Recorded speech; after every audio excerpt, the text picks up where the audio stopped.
Hi, I'm Kelly. I'm doing my refutation speech on how our country would benefit by lowering the drinking age to 18. My opponent's secondary claims are about the country's legal drinking ages and the statistics of alcohol-related problems. And the second is the consequences of the minimum drinking age being so high. And the third is what would happen if we were to lower the drinking age to 18. My opponent's first claim was, again, about other countries' legal drinking ages and statistics on alcohol-related problems. This, to me, really isn't a claim. It's more of just a statement. I think what he was really trying to say, and I think a better claim would have been, lowering the drinking age to 18 would decrease the amount of alcohol-related problems compared to other countries. In his speech, my opponent says that 13,470 people died from alcohol-related car accidents. He doesn't actually mention how many of these are underage drinkers. He compares this number to the number of traffic deaths in the UK, which is 8,758. Again, he gives no evidence showing how many of these are underage drivers.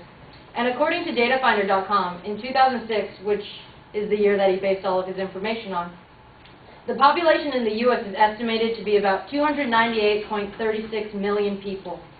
Compared to the population of the UK, which is only 60.6 million people, our population is nearly 5 times larger, and yet our alcohol-related death rate is less than twice that. Comparing these two numbers, our country's statistics look much better compared to the UK.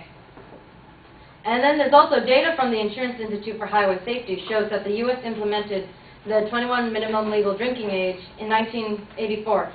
And during that time, 53% of all fatally injured drunk drivers were under the age of 21. But after the implementation of it, in 1995, it had declined to 24%. In his argument, my opponent also states that out of 195 countries in the world, only 5 other countries have the U.S. Like the U.S. have a legal drinking age of 21. This is an irrelevant argument because it doesn't have anything to do with the drinking age and how it's going to benefit us by lowering it, other than it would make us be like all the other countries. My opponent's second claim is about the consequences of the minimum drinking age being so high. He uses a citation from Professor Ruth C. Ames, saying that 32% of all underage drinkers are heavy drinkers, and only 24% of legal drinkers are heavy drinkers. After looking at this website and where this was taken from, I found out this information was based on a study done in 1998. That was 12 years ago. He gives a lot of reasons for this, saying that all assume that alcohol is a sign of maturity, or that all underage people can gain access to alcohol anyway, so the law doesn't even matter, which is why they drink. But he shows no evidence to back this up, other than his own experience, which is that alcohol is a forbidden fruit, and when someone tells him not to do something, he feels more inclined to do it. This is a transfer fallacy of composition. He assumes that what's true for him can be true for all. I can just disprove this, actually, with my own experience. I've never consumed alcohol, except for food that has been cooked with it. His third secondary claim is what would happen if we were to lower the drinking age to 18. In his speech, my opponent claims that the legal drinking age would reduce the number of alcohol-related deaths. He cited no evidence that proves this, and actually, with my research, I found out that the number of alcohol-related deaths would increase with a lowering the age limit. We tried this once already in the early 1970s to accommodate Vietnam War veterans, but when the alcohol-related death rates rose, they went back to the 21 law. According to Mothers Against Drunk Driving, an estimated 25,900 lives have been saved by this 21 minimum legal drinking age law. And a recent study by James C. Fell of the Pacific Institute of Research and Evaluation says that underage drinking laws reduce fatal accidents. We save about 732 lives per year, and if we were to implement and strictly enforce the use and lose laws, which suspends the license of anyone under 21 in possession or consumption or trying to buy alcohol, we would be able to save an extra 165 lives. But I can agree with this statement where he says that those who drink in public are more supervised and controlled because there are more people or police around to watch them.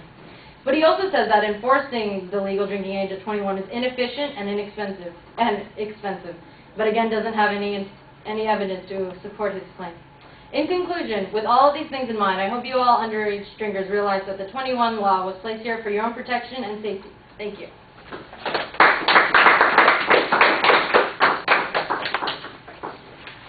time? Nope. Oh. Here's 15 seconds under it.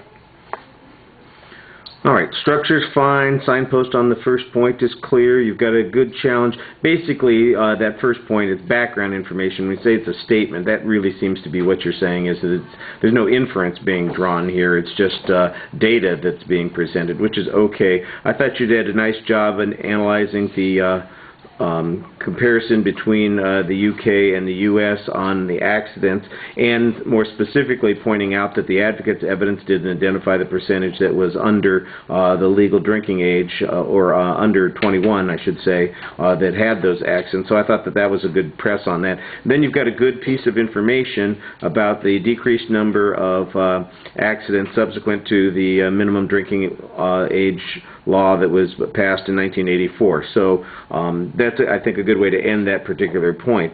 Then you challenge the uniqueness of the United States as being one of only 5 countries that have those issues, and you suggest that it's, mostly irrelevant. I think you're probably right in some ways, but one of the comparisons that you just made suggests that it might be relevant. For instance, the U.S. might be one of the few countries in the world that allows 18-year-olds to drive, 17-year-olds to drive, 16-year-olds to drive, and the big issue here is really about highway deaths. That seems to be the main motivation on this particular point. So although it is unique, there's a reason that it's unique, because we're unique in another way, and that's the thing that we're addressing. So I think you could probably get more out of it going that direction than going the other direction. Your signpost on the third point was fine. You challenged the lack of evidence of the advocate. That was pretty good. I thought you did a good job on explaining what the prior data was and what the lives saved were, and giving us a pretty basic counterclaim on that point. All right. Thank you.